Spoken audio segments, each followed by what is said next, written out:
Okay guys, I'm gonna show you what I use, because every time I do a video, everybody wants to know what kind of paint that I use on my tubs. Excuse me. And I don't want to have to type this out every single time, so I'm gonna actually put this in the front of the video, so you're probably seeing this right at the beginning. This is my primer.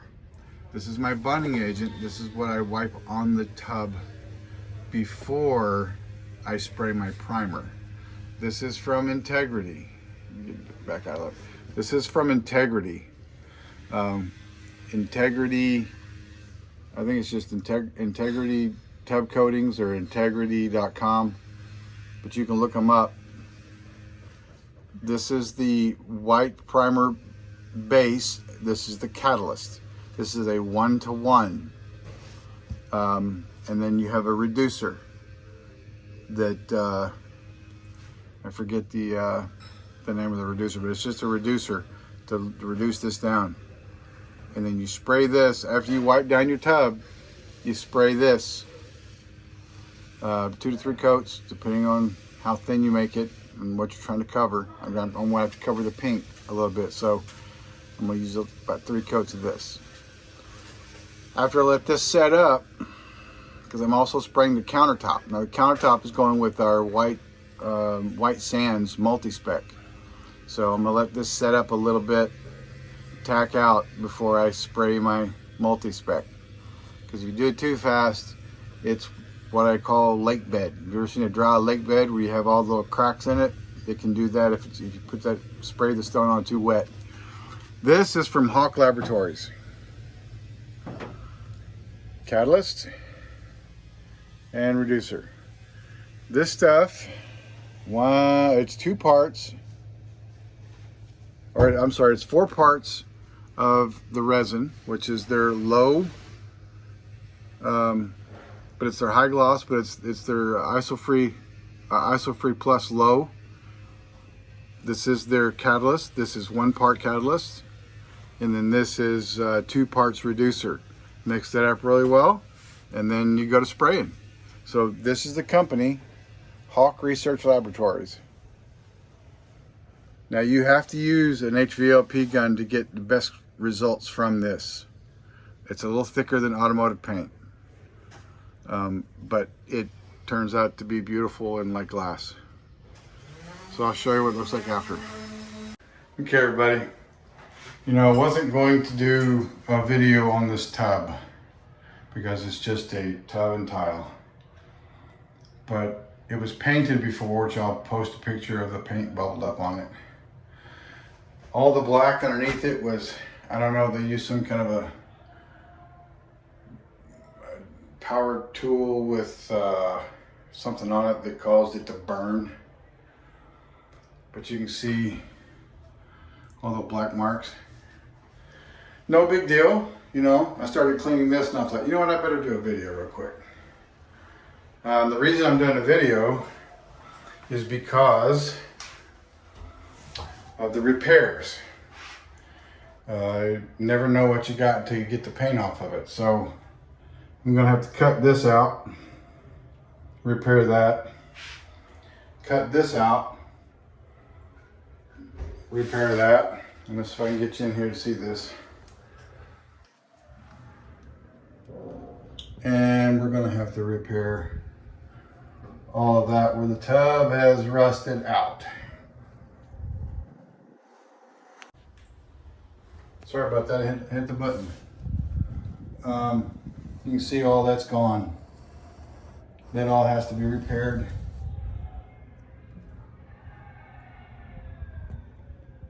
And all that. So, the first thing to do is I'm gonna get her clean. I'm gonna get it done.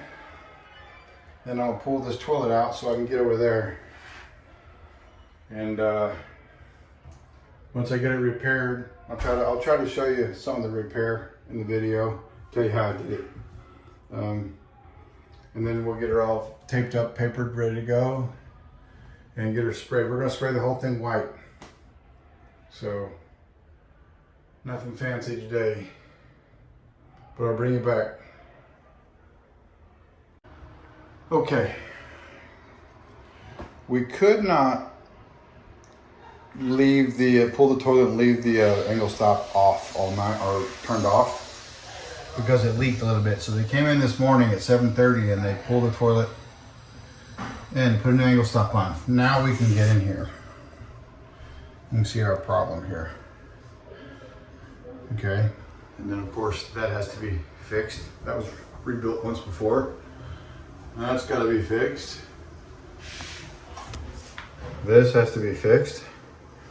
And everything underneath here, since it's in a very odd place, I may not be able to use my technique on the bottom down here. So I've got a little bit of room down there. I'm gonna, after I get my repairs done, I'm going to use some adhesive to lock that down, and then we're going to do a clear silicone across the front of it to keep water from going under the tub. The homeowner says he only wants it for a couple of years, then they'll probably end up getting it and starting all over. So this should fix them for quite a few years, but still. So what I'm gonna do is I'm gonna kind of walk you through a little bit of what we're doing. This is my base. Okay. This is going to be part of my top fill, because it smooths out when you sand it really nice. And if there's some awkward angles where I can't get my fingers in the sand, I'm gonna sculpt it first with this as it starts to harden up. And if I have to, then I'll put some acetone on the brush and I'll brush it and try to get it a little smoother. But let me get started and we'll show the progress. Okay. I've got a lot of it. That's all was in there holding it in. Some of it fell in. Yeah, big hole. This one's not as bad. This has to be cleaned up. He just did this, but I'm gonna kind of make that hole a little more round and put a filler over the top of that just to smooth it out, so it's pretty much invisible. So then I had to use the chisel to knock that out. Now guys, when you're using your Dremel and you're getting here and getting all the rust off, you're not trying to get off every bit of it, because you need to have something that's going to convert the rust or treat the rust, which will get most of the rust off. Sorry about my fingers. And be careful that these sharp edges right here, you kind of take your Dremel and go down over the top of them to make them less sharp. So when you're trying to put stuff in there, you're going to get just a few little cuts, and you don't want to have that. So I'll bring you back. Okay guys, this is where you got to get creative. I figured out that I needed a piece of string, and I didn't have any in my truck. So I walked outside because I'm on the beach, and this was some kind of a tie down, and this is going to work perfect for me. So I drilled a hole with my Dremel through this is just a paint stick. And I'll show you what I'm going to do with that in a second. But I'm going to show you here, I have a piece of cardboard back here with a screw, a long screw from a backer. So when I put the Bondo in there, I can pull it. And it's even at the bottom. You can see the bottom. So that'll all be fixed up to here. And then I'm going to take another paint stick and I'm going to put it right here. This way I can get my contour. I'll put a piece of tape on this so the Bondo doesn't stick to this.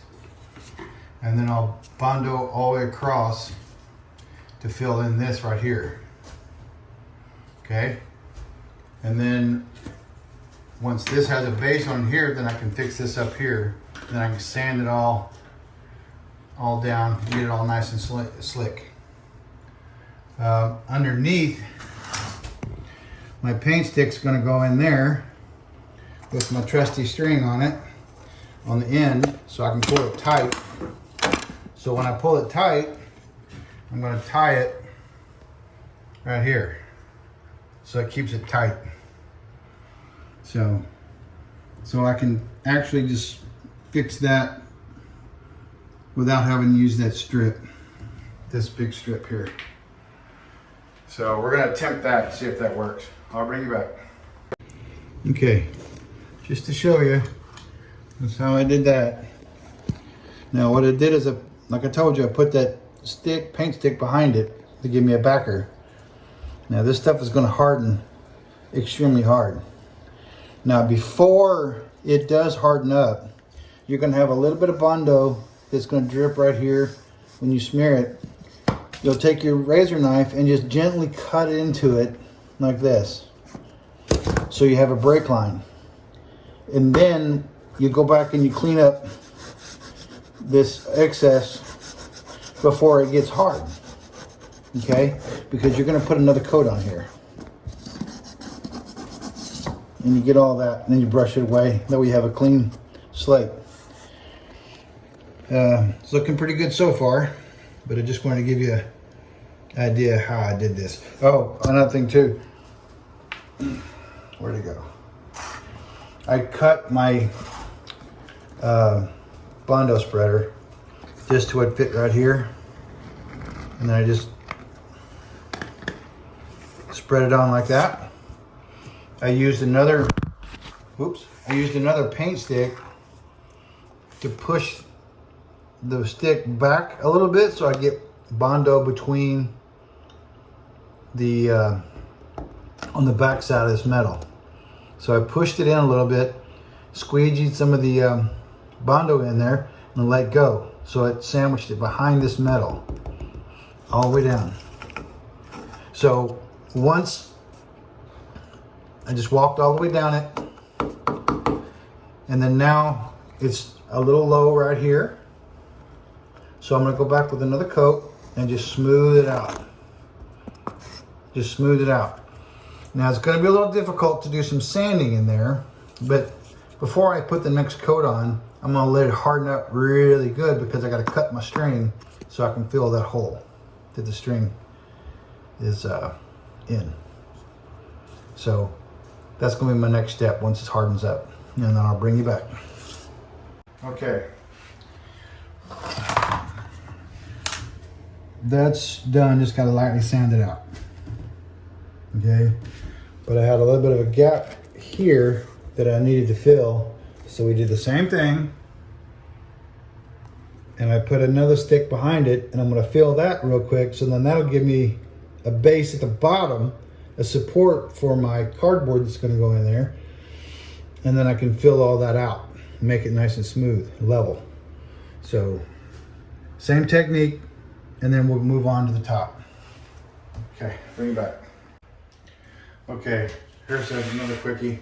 I used my excess Bondo to fill the old shower door holes, and there were some bigger holes around that where they cut them out, so I filled those up and make them a little smaller. I like the string idea so much. For this one, I don't have to have one hand on the screw and then one hand on the Bondo, so I'm going to do the same thing with this. The bottom is all the way across now. Just got to fill it up a little bit there and then start setting the Bondo. I'll probably patch it, or I should say like welding. I'll stitch weld, which I'll fill this down here, bring it up a little bit here, put a bit here, come up, push it in, put it around the sides here, just so I can get it to stick and dry. And I'll put some around here. Just squeeze it in behind it, let it come forward. And then once that hardens up, then I'll go ahead and fill this in and smooth it out. And then I'll just take it and smooth it all the way up, because I'll cut my string, and that way I can just go a full swipe with the Bondo all the way up. And then when we get up to here, you know, I'm going to use the Bondo stick or the paint stick to go across to fill this in. And I'll show you when I get to that point. Okay. For this next step, I wanted something that had the fiberglass resin in it. So you can buy this at any big box store. Okay. That's all bondoed up. Now, the white is from the actual bondo spreader. Excuse me. I take my stick up so stuff wouldn't stick to it. Got it to where I wanted it, got it level. Mixed up a bunch of this fiberglass bondo. Put it in there, and then just stuck my bondo spreader right there and held it for a couple of minutes so it got hard and thickened up. Then I just peeled it off. That's where the white stuff came from, off the spreader. Now, let's go ahead and take this off. Okay. Now I can shape this, fill the hole, a little bit of a hole, this bondo right there, but fill a little bit in there. And then I gotta fill this top piece here. And then we start on this one. This one, I'm gonna put a piece of cardboard behind here, going into here. Then I'll put my paint stick again underneath here, and I'll fill this up and then smooth it out. And I'll bring it back. Okay, everybody, next day. What I've done is I took my little belt sander here. It's a 1/2 inch wide.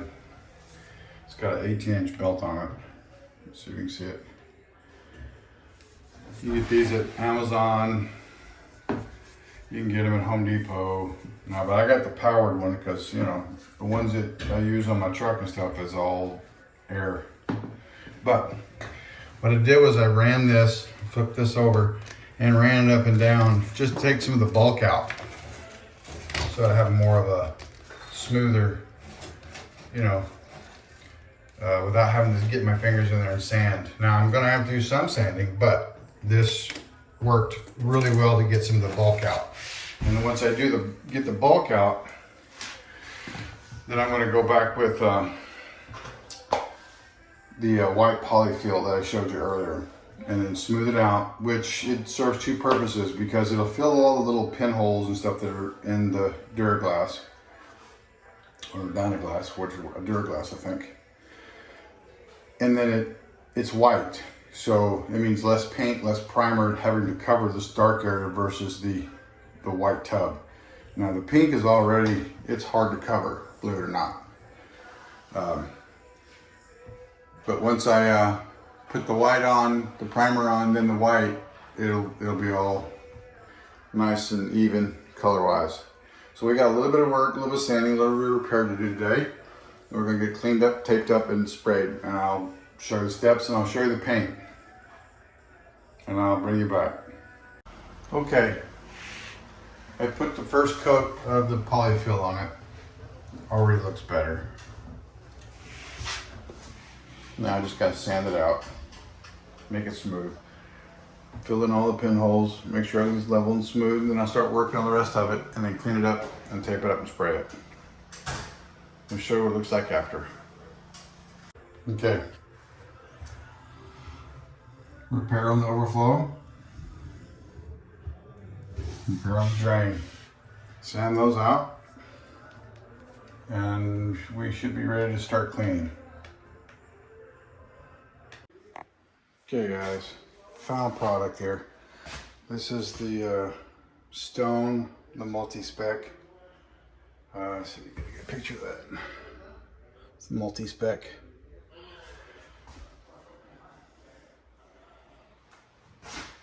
And this is the tub.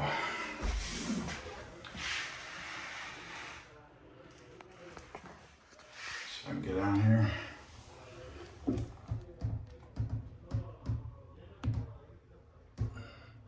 It's not perfect, but I need to put some silicone underneath that ledge. You can see that underneath there. Gotta put some silicone on there. But she's done. She's turned out really nice.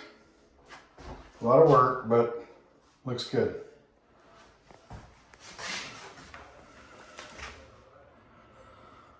Okay guys, any questions, feel free to ask. Thanks a lot.